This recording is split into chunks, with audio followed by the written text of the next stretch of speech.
जय गुरुदेव। आज कौन सा निकलता है विषय देखते हैं।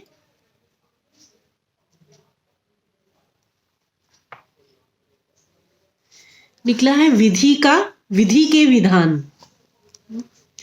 गुरुदेव बोलते हैं, संपूर्ण सृष्टि सरलता और बुद्धिमत्ता के मंगलमय लय से प्रकृति के नियमों पर चल रही है। यही मंगल ही दिव्यता है।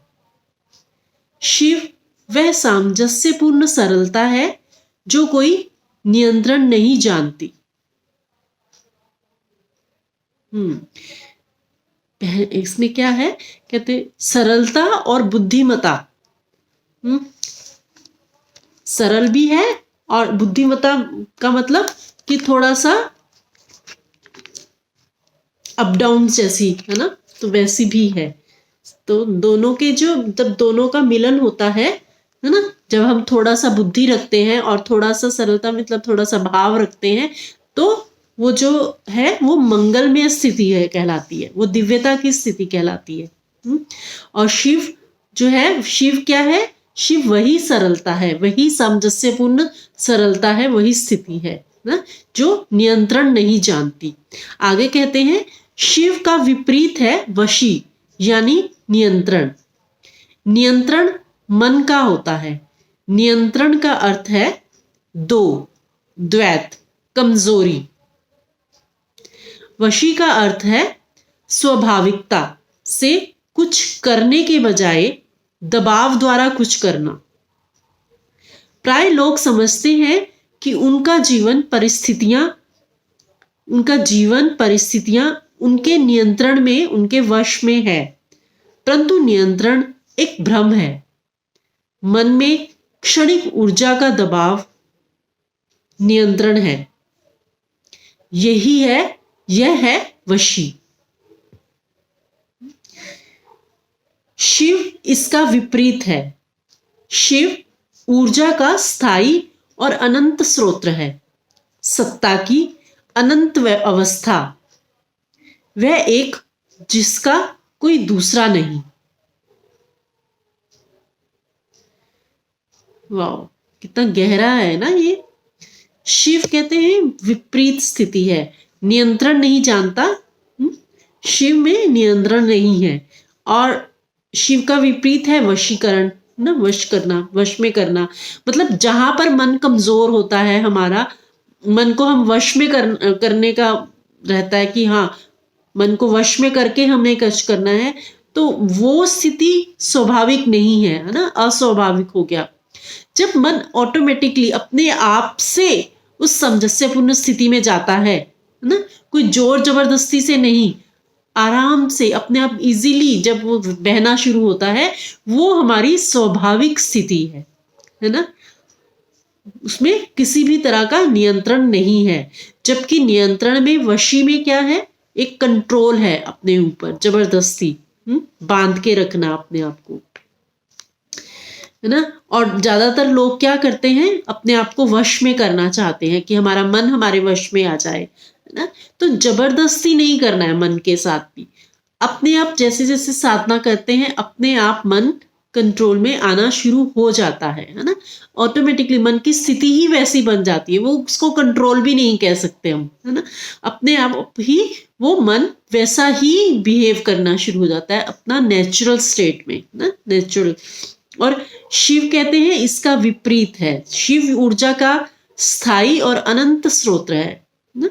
शिव ऊर्जा कैसी है, एकदम स्थायी है ना, जो स्वाभाविक स्थिति है हमारे मन की, वही शिव स्थिति है ना?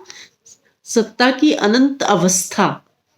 वह एक जिसका कोई दूसरा नहीं, वो एकदम शांत मन की शांत स्थिति, सरलता, वो मन की स्थिति है शिव। आगे कहते हैं द्वैत भय का कारण है। द्वैत यानी कि दो, भय का कारण बनता है, डर, हमारे डर का कारण बनता है। और वह सामंजस्यपूर्ण सरलता द्वैतवाद को विलीन करती है। वो सामंजस्यपूर्ण सरलता क्या, वो शिव स्थिति, वो एकदम मन की शांत स्थिति, स्वाभाविक स्थिति, वो इस द्वैत को, भाव को खत्म करती है। उस जब हम उस भाव में पहुंचते हैं तो क्या सब अपने ही लगते हैं, सब एक ही लगता है कि सब हमारे जैसे ही है, सब तरफ प्रेम ही प्रेम नजर आता है ना। फिर दो दिखाई ही नहीं देते।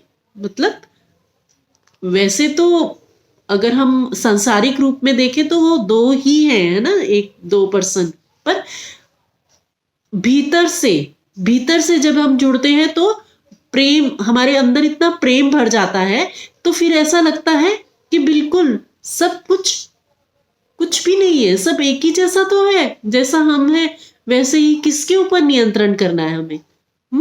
हमें किसके ऊपर? अपने ऊपर नियंत्रण करना है या हम दूसरों पर नियंत्रण करना चाहते हैं? नहीं, कुछ भी हमारे नियंत्रण में नहीं है। स्वाभाविक रूप से सब कुछ अपने आप घटित होता चला जा रहा है, नेचुरल हो रहा है सब कुछ। जब एक क्षण पूर्ण है, संपूर्ण है, तब वह क्षण दिव्य है। वर्तमान क्षण में होने का अर्थ है न भूतकाल का पछतावा, न भविष्य की कोई मांग। समय रुक जाता है, मन रुक जाता है ना। न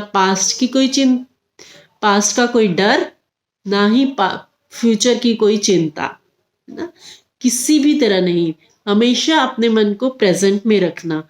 जब हमारा मन प्रेजेंट में आता है तो वाकई ऐसा लगता है जैसे समय रुक गया है। और वर्तमान क्षण है कितना, वर्तमान क्षण तो यूं निकल भी गया, है ना। और पर ये जब हम ध्यान करते हैं, हम उस वर्तमान स्थिति को पाते हैं, कुछ क्षण के लिए ही सही, है ना, पर एक भीतर ही भीतर इतना गहन हम रिलैक्स करते हैं।